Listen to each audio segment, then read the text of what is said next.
Hello, little teapot, big and loud. Let me grab your handle and shake coins out of your spout. I don't know if that's the way to sing the song, Wario. That's what Grandma Wario used to sing me whenever I couldn't get to sleep. Good old Grandma. Hello, everybody. My name is Wario, and this is my TED Talk. Oh, that's right. Her name was Grandma Ted. I thought it was a family tradition that everyone was also named Wario. No. Grandma. Grandma. That's perfect, actually. Grandma.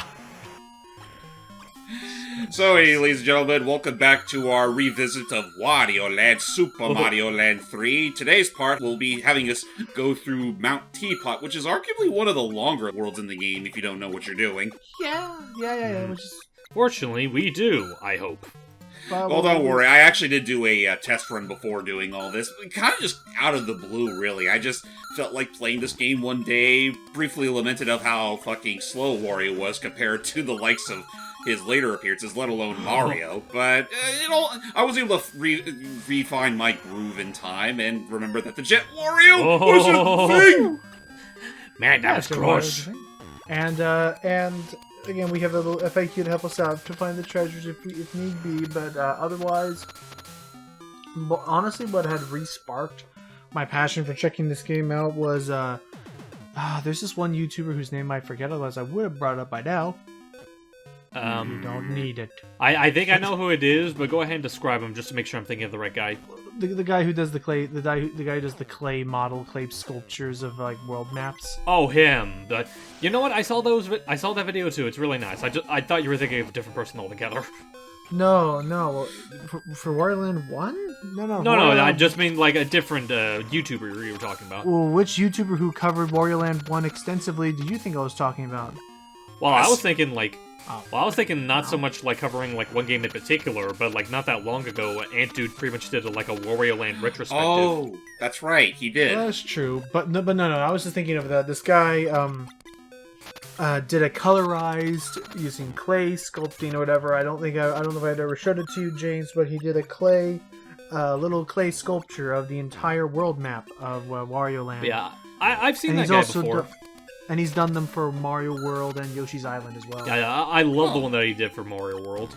Actually, that does remind me, though. The reason why you may have noticed that the worlds we're going through in this game are named after certain foods or kitchen utensils is because we are in the aptly named Kitchen Island, which is the current base of operations for the Brown Sugar Pirates, which, again, Wario is going to steal from so that he can get enough money to build his own castle that's even bigger than Mario's.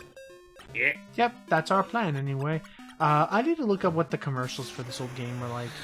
From what I've read up, actually, the whole notion of Wario pretty much being that evil doppelganger of Mario was more of a thing in the Western advertising. Like, in Japan, like, him still being a mockery of Mario is still evident and whatnot, but he was more along the lines of a big bully, not unlike Bluto. Yeah. Makes sense. And I think I know we brought that up back in our Wario World playthrough, where two his primary inspirations from that Kiyotake brought up was again there was Bluto that we mentioned before, and Stromboli of all characters from Pinocchio. You know what? I can see the Stromboli in him, honestly. I mean, I mean, now that I think about it, was Stromboli German or I know he was supposed to be portrayed like a gypsy or something like that. Yeah, Stromboli was Italian because Pinocchio takes place in Italy. That makes sense. Stromboli, but I mean, and that was the whole other thing was that in Japan wasn't there implication that they want Wario to be German? Yeah, they wanted him to be more so German before later on. I mean, especially considering, let's be real here, Charles Martinet's Wario is just perfection. Oh, it's great, even though he's French. Yeah, you have a French man voicing a previously German character and then suddenly making him Italian. Well, also just the fact that he also voiced two Italian brothers to begin with. That's also true. Well, again, it's kind of funny looking back on it, because originally he was more so just the voice for Mario. Like, beforehand, they wanted Luigi to be voiced by a French guy, and then have, not counting Martinet. I'll take this first pick. Ow! Dude. Oh, no. Ow! Well... But, what was it? But yeah, no, they had Luigi as being voiced by part of the French division, then nice. Wario was voiced by a German guy, again, keeping within tone. And then eventually Nintendo was like, you know what? Martin's impersonation of him in the American Mario Kart 64 was actually really good. Let's just keep him. Save on voice acting costs. And we're back. Yeah, back to square one. Plus extra. Hey! All right, so the That's next our climb level begins. So the next level up to that is actually going to be where another secret entrance can be found, and it's actually a very, very big one compared to any other you'll find in the game. Oh, that's right, because there's a whole other... So I suppose I'll say as we go through this, how hard would you say the first Wario Land is? It's not really that hard per se. I would say the only real damning thing about it is mostly with the boss fights, and well, actually, yeah, I would say the boss fights primarily. Everything else feels very standard for for lack of a better word, a Mario game. Right, and bear in mind this is still in the Game Boy, so limitations abound. Oh yeah. So I think it wouldn't actually, wow, now I think about it, yeah, technically Shake It was the only Wario Land game that wasn't on a portable device. Not that I can recall, no. I mean, again, unless you're counting Wario World, Wario Land Shake It is the only, a game of its name that was on a console. And, man, just looking back on the game, much like Wario himself, it's such an anomaly, but in all the best ways, and I kind of miss it. Or just miss that whole method of how a game was being made, where the entire, a good handful of the game, mostly from Wario himself, was all animated as if it was straight out of an anime. Okay. Oh boy. Yeah. Well, obviously you want to be careful. Naturally, anything that Wario gets hit by, if it's harmful, it'll turn him small, and it's one of those things in gaming logic that didn't need to come back. Just saying. It's there. Alright, so, oh no!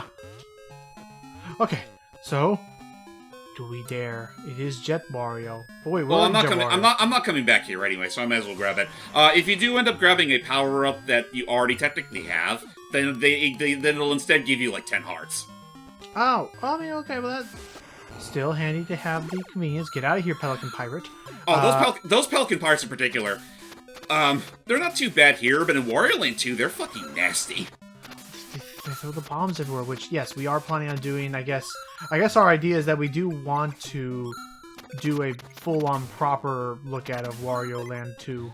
Just straight up common playthrough in general, because, I mean, I will admit, it's a little on the long side, but I think, honestly, with all I've been replaying, the only real long, super long thing I've dealt with so far is the secret chapter you can get as early as, after the first level. Right, because you don't have many of your little upgrades or power-ups by then. Well, yeah, again, it's technically a secret. So they expect you to find it literally after you maybe finish one run of the game. But that's something we can get into a little later on. In the meanwhile, though,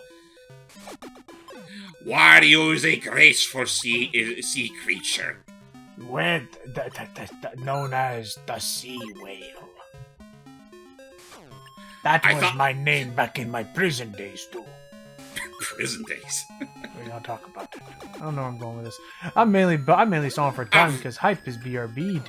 Oh, he BRB'd again. Yeah. But he's our residential. He's essentially he's our third. Why? Why?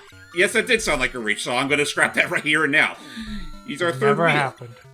Exactly. Oh, that's what you're trying to say. I thought you were saying wild, the ace is wild. Born to be wild! Die, pirates! Now, do we get to see any of their captain, or is it really just endgame material? Their captain is you only get to see her in the endgame. I think the only other thing you hear about her is through the manual. Okay. And even then, I think in the US version of the manual, they pulled another Samus where they try to play off the idea that maybe this Captain Syrup is actually a gruff pirate captain. Oh, it's not until you actually see her, oh. That's a woman! Yep, and there we go. Secret. And there, just like that, our secret has been revealed. Let's check it out. Do we dare try gambling again? Well, I would like to get some more money. That end goal is very steep. No! Not again! Okay, let's Alright, I say do left again. No way can it be twice in a row. Ah! Yay, I knew it! I knew the logic would still hold true. Now I can go right. I don't know if you should go... Oh. Oh, okay. So we were able to make a profit in the long run. Woo. That's so nice. Okay. Hopefully, I'm honestly God hoping we can still keep something like this going for the next 5 worlds or so. It would help. I'm trying to think. How much does each treasure give you? Like 10k? It depends. It depends. Like some of them can go for like 3,000 to 9,000, really. So that secret took us to a brand new world, the ice area. But we're not tackling that yet. Okay. So that's just a completely optional world? Yep, completely optional, very far away from the beaten path. You're only really going there to get the other treasures that you're missing, and there's a little extra moolah on the side. Okay, I mean... So with that all said, ladies and gentlemen, you more or less seen this level already, so we will be right back as soon as we reach the end. Okay. And Charisma Gauntlet is also $7. I mean, you could argue that the whole series is $7 worthy. Yeah... Maybe a little more. Anyway, ladies and gentlemen, we're pretty much back where we started. So, yes, right? welcome So, back. this is pretty much the branching point we worked through, and obviously the way, the normal way out is through here. Then just give the old boop. And what was the other thing? Oh, that's right. I was going to ask a question because I remember doing this in other games. Can you do the Wario charge right into a duck, like to crouch slide? Not in this game. No, that wouldn't be a thing until Wario Land 2. Okay. Which One of those. I will also say that's kind of one of those few things I do miss from Shake It. Like, I can imagine it was mostly out of it was more of an oversight than anything, but it was such a fun little maneuver regardless. Well, like they had that, and then I think in 4 they outright made a whole mechanic out where you dove into a slide if you did that. Which is why the other thing we can bring up as far as our whole Wario Land thing is it has not yet been finished. I don't know what... I actually don't even know what its status even is at right now, but I am very much looking forward to whatever comes of Pizza Tower. Yeah, I'm surprised there hasn't been a new demo of that game in recent memory. Like, I understand the whole, everything going on lately might have put a damper on it, but it's like... We haven't had a new demo since, 2 years ago, Sage. The Sage before last. Right. So... Maybe not even then, but... And even then, development of that game, I want to say started 3 to 4 years ago. Oh yeah, no, it's pretty much been on the ether for a long time, and you want to know something that's actually kind of funny now that I remember it? What is that? So recently, as of this recording, Ant Ball Deluxe got a Switch version. So technically speaking, you could play as Peppino on the Nintendo Switch, playing Breakout. Finally. What the console was waiting for. But no, and I'm very happy that Ant Ball Deluxe got a Switch port, because I think, from all of what we saw, I think that game absolutely deserved to be on the Switch. Yeah, and I mean, the best part is, it's actually cheaper on the Switch. Than on PC? Yeah, like on PC, I remember when it first came out, it costed technically it was $15 for early adopters, and then it went to $20. But then you go to the Switch, then you go on to, I think I'm fine. But, I mean, it's there in case I absolutely need it, but, what was I gonna say? But when it came down to it on the Switch, I think, technically speaking, it's $15, but for early adopters, you can get it for, as early as low as, 11. So I think the only real downside to the, the only real downside to the Switch version is that there's no online play. Granted, I don't know how well that even worked on the PC version. So perhaps that's maybe why they knocked the price down a bit, because they knew they couldn't give you everything that was with the full PC release. Either that, or because they knew that some people probably already owned the game on PC, they wanted to make it not as much of a hassle to reacquire it. That's true. Though what's also cool about the Switch version is that it also comes prepackaged with the quote-unquote special DLC that also came with the that came in recent memory. Like, you could play as a big nose version of that Paul character. Oh, that you could only unlock through the funnies. I remember that now, yeah. Also, yes, ladies and gentlemen, what you just saw right there is a little secret that you kind of have to go out of your way to find. But it gave us a big coin, and... Aha! He looks so dejected. But no, okay, you just gotta go get ourselves a key, which, let me see if I can find where that key may be. I think I know where it is. It shouldn't be too far from here, actually. Speaking of which, here it is. There it is. Okay, now back we go. Oh! I was actually going to use it on that pirate goon, but my throw was just way my throwing arm was just way too righteous. And I got very nervous that you lost it, but nope, you're okay. And Surprisingly, Wario Land is actually pretty good about off-screen item placement. That's good, because I've played many games where the minute goes off screen, may as well just been thrown in the trash. Hey, doesn't that 4-eyed Pichu play this thing? I knew it. We must seek it out and proclaim the well, it's mine now! Too late. Too late. Just makes off like a fucking bandit right then and there. Sorry, Sealy. But then he realized that that harps are actually, like, frickin' heavy, and he's like, how could something so dainty and twinkly weigh like an elephant? I know, right? Oh, man. Somebody outright claimed that, described a harp as basically being a naked piano. And they're not wrong. Kind of is, really, because the only real purpose of the piano is to literally, like hit the little keys you have on it, like, bang on little strings that are inside the piano. Right, like, that's the only big difference, that you have these little hammers that, you know, make the resonance, whatever you need. I say go to the right. Righto! Come on. Yes! Oh, nice! We're gonna make off like a bandit today! Okay, do we dare try... And I'm assuming, can you leave, like, in the middle, or do you have to do it all 3 times? Well, that exit sign is there for a reason. Yeah, because I say let's not chance it. Like, we got a pretty good amount here. Yeah, no, like, with that much money on our belt, I think that's, that's safe enough. I think we're good, as long as we just, start playing normally, get all them treasures, and, leave no stone unturned. Man, I still need to get used to that. Yeah, no, I set up Retro Arc in such a way where... each other? What? Are the 2 keys, like, right next to each other or something, or...? Basically, I'm using the touchpad for those hotkeys. Oh, that's right, because you're using the PS4 controller, right? Yeah, I'm using my DualShock 4. I mean, an officially licensed and registered and approved piece of Nintendo hardware. I mean, hey, you know what? Someday we will get that Game Boy/Game Boy Color option for the Nintendo Switch Online services. I know, having a game. If they. Like, I would argue that if they opened... Okay, not to immediately come across as, like, entitled even after the freaking Nintendo and Genesis. That still shocks me. Like, that, I figured they were only gonna get one announcement for all that, but we got 2 of them, and one of them actually being something nobody saw coming. No, and it absolutely, like, changes the game for me in terms of, like, what we could and could not expect to come out of this, but, I'm just saying, put Saturn support.